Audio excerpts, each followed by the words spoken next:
They said the desert winds screamed because of her, because the beast in the sack never stopped crying. They whispered she wasn't human, that anyone who looked inside that rough, burlap bag either lost their mind or disappeared forever. Men rode wide circles around the canyon she was kept in. Women crossed themselves at the sound of distant wails that rose with the night. No one alive could swear what she looked like, but the cowboy who would one day stake his soul on her swore he heard a heartbeat inside that sack long before he ever saw it. It began on a blistering noon when Cole Maddox rode into the ghost-still town of Graythorn. He felt eyes follow him from behind shutters, but no one greeted him. Townsfolk acted like the sun itself held a rifle to their heads. Even the saloon girl sweeping her porch barely moved, as if sudden motion might summon something watching from the cliffs. Cole didn't scare easy.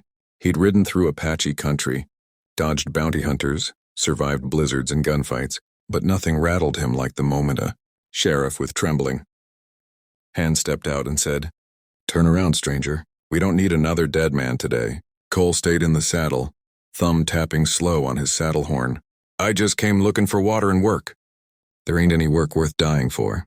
Cole tilted his hat back. "I'll decide that part myself."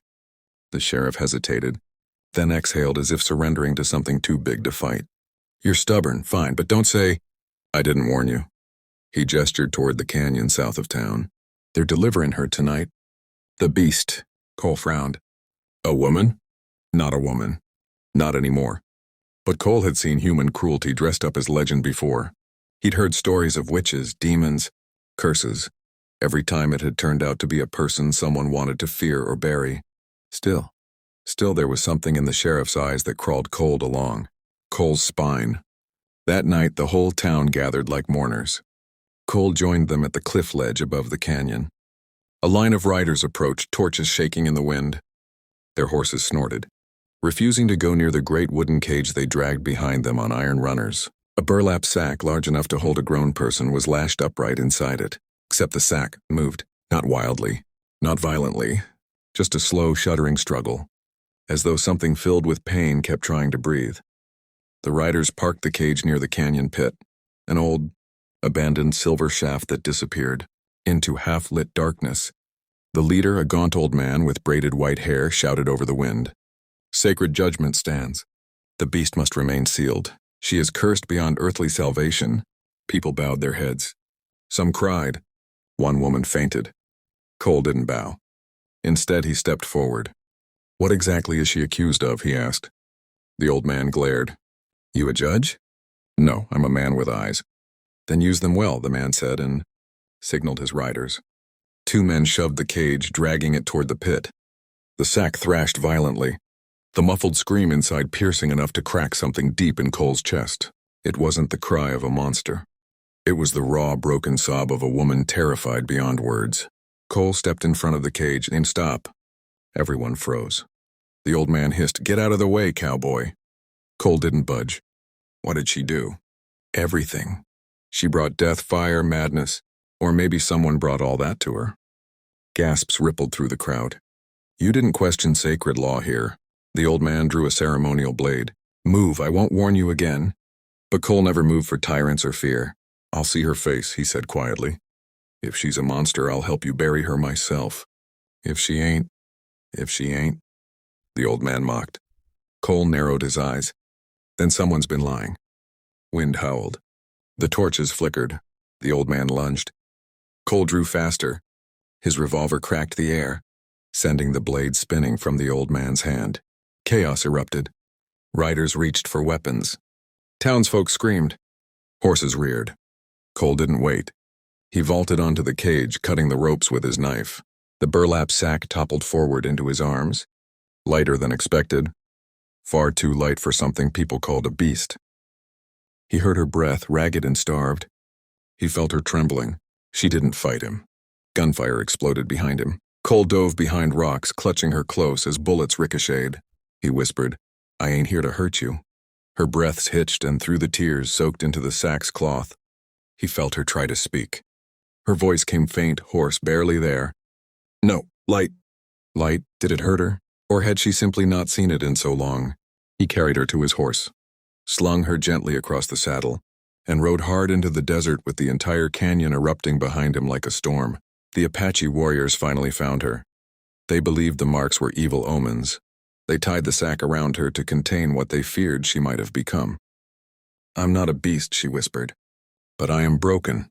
Cole touched the sack gently, like touching another person's pain without making it worse. "They punished you for surviving," he said softly. "That ain't a curse. That's cruelty." "No one's ever said that," she breathed. Gunshots cracked in the distance. They were close again. Cole helped her onto the horse. "I'll get you out of this alive. That's a promise." "No one escapes sacred law," she murmured. "I ain't sacred law," Cole said. "I'm a man who don't walk away from what's right." They rode toward the abandoned mining tunnels Cole remembered from old maps. The posse swept the desert like wolves. Torchlight flickered on ridges. Arrows whistled past them. A bullet grazed Cole's arm, but he kept riding, gripping the reins and her body tight to him. The mine entrance appeared like a jagged mouth in the cliff. Cole jumped off, dragged the horse inside, and led her down the dark shaft where no light reached. Only then did he collapse to one knee, blood dripping from his arm. "Cole?" she whispered from inside the sack. "Still here," he muttered. "You're wounded. I've had worse." She hesitated. If you untie the sack, I can help you." He paused. "Because you're a healer?" "Yes," she whispered shakily. "But you may not like what you see." "I ain't here to like. I'm here to save you." And slowly, gently, he loosened the knot. The sack fell open. Moonlight from the tunnel mouth barely touched her, just enough for Cole to see brokenness carved into skin scarred by brands, burns, and whip marks, but nothing monstrous. Her eyes were bruised but warm, her hair matted but human, her trembling small and fragile. If anything, she looked like a woman nearly destroyed by people who were afraid of their own sins. She stared at him as if expecting him to recoil. Cole didn't. He took off his hat and placed it over his heart. "I've seen devils," he said quietly. "You ain't one." Tears streamed silently down her cheeks. She pressed her palm to his bleeding arm. Warmth spread. The pain dulled. Her breath came slow and steady as she focused, the faint glow of old healing knowledge slipping from her fingers into his wound.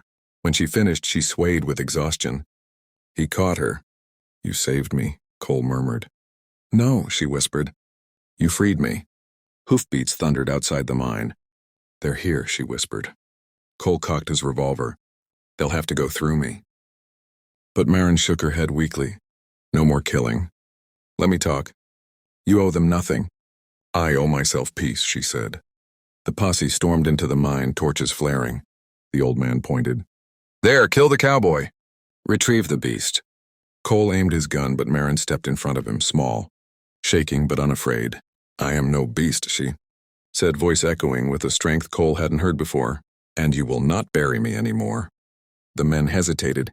Some lowered their weapons, guilt cracking their faces. Others trembled. The old man spat. "Lies, she is cursed." Cole stepped up beside her. "Then curse me too, because I'm standing with her." The old man charged. Cole fired, not to kill, but to shatter the torch in the old man's hand. Flames burst, smoke billowed, men scattered, coughing. The mine shook with the chaos. Rocks tumbled. The ceiling groaned. "Run!" Cole shouted. He grabbed Marin's hand and pulled her deeper, away from the collapsing entrance. Behind them, the entire shaft caved in with a roar, sealing the posse outside forever. Silence fell. Just the echo of dust settling. And their breathing. They walked deeper until they found a back exit leading into a hidden canyon where night wrapped them in stillness. Marin looked at him. "I don't know who I am anymore." "You're whoever you choose to be now," Cole said softly. Tears shimmered in her eyes. "And you? Why risk your life for me?" Cole brushed a strand of hair from her face. "Because the first time I heard that sack move, I heard a heart still fighting. And a man's got no right to walk away from a heart that strong." Winds rustled the canyon brush. Stars burned overhead like silent witnesses. Marin leaned into him, broken but healing. "What now?" she whispered. "Now we ride," Cole said, lifting her onto the horse. "Anywhere you want that don't know the word beast." She touched his hand. "They called me the beast in the sack." He smiled faintly. "And I found my heart inside it." They rode into the dawn, two wounded souls leaving behind the lies that tried to destroy them. And the sunrise spread across the desert like a promise that the world, cruel as it was, still held places where broken people could start again. Together,